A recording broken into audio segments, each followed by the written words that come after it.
शिलांग में राजा रघुवंशी की हत्याकांड के बाद उन्हीं की पत्नी सोनम रघुवंशी का नाम सामने आने के बाद कई चौंकाने वाले खुलासे रोज हो रहे हैं और लगातार कार्रवाई के दौरान 4 अन्य आरोपियों को भी पकड़ा गया है। शिलांग पुलिस ने 8 दिन की पीआर के बाद कल फिर से 2 दिन की पीआर ली है। पीआर केवल सोनम और राज की ली गई है, जिसको लेकर परिवार ने असंतोष जताया है। राजा रघुवंशी के भाई विपिन रघुवंशी ने मीडिया से चर्चा के दौरान कहा कि सोनम रघुवंशी काफी शातिर है, जो कि इतनी बड़ी प्लानिंग कर हत्याकांड की घटना को अंजाम दे सकती है। वह अभी तक कुछ भी बता नहीं रही है।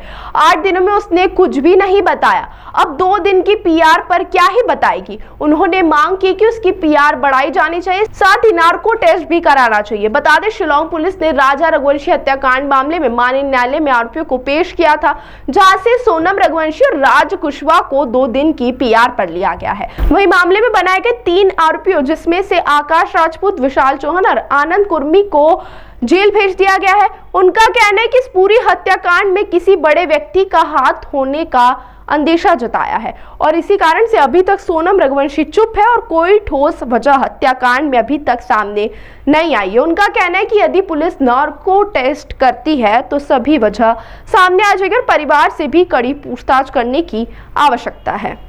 देखिए, जिस प्रकार से आज अपने 3 आरोपियों को जो है जेल भेजा गया है, तो सोनम और राज दोनों के 2 दिन की रिमांड ली गई है।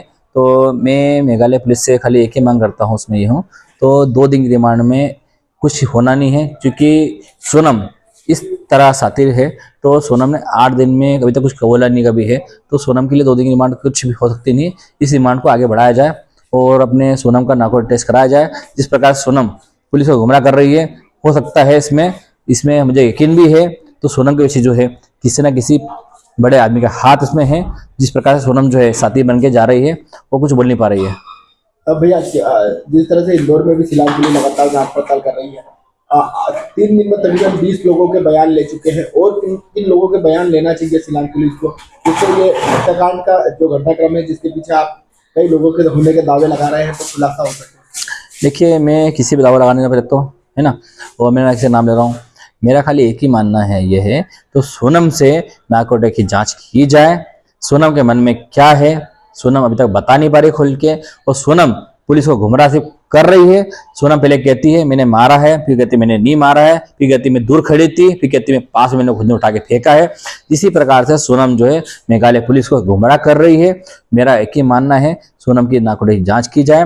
जिस प्रकार से सोनम ने उसके माता पिता से कहा था, तो मैं किसी और से प्यार करती हूँ, मेरी शादी उससे करा दो, शादी नहीं कराते हो तो जिसे तुम शादी कराओगे उसका अंजाम बहुत बुरा होगा।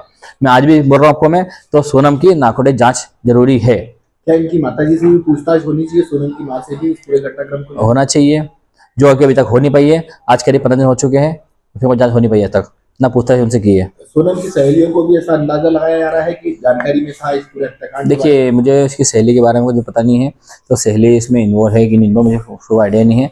और जिसका मैंने बोला था उससे आज तक पूछताछ नहीं की गई है, लगता ही है। इसके अलावा एक आज ड्राइवर भी सामने आया, जिसने दावा किया है कि इसने सोनम को इंदौर से गाजीपुर में जाकर ले जाकर छोड़ा। तो क्या उससे और पूछताछ होना चाहिए, सख्ती से पूछताछ होना? देखिए, ड्राइवर एक होता है जिसको सिर्फ सवारी से मतलब होता है, तो मैं नहीं जानता, तो उसको कुछ पता होगा। लेकिन इतना निश्चित हो गया कि ये रुकी थी जहाँ, इसका आइडिया कुछ नहीं है।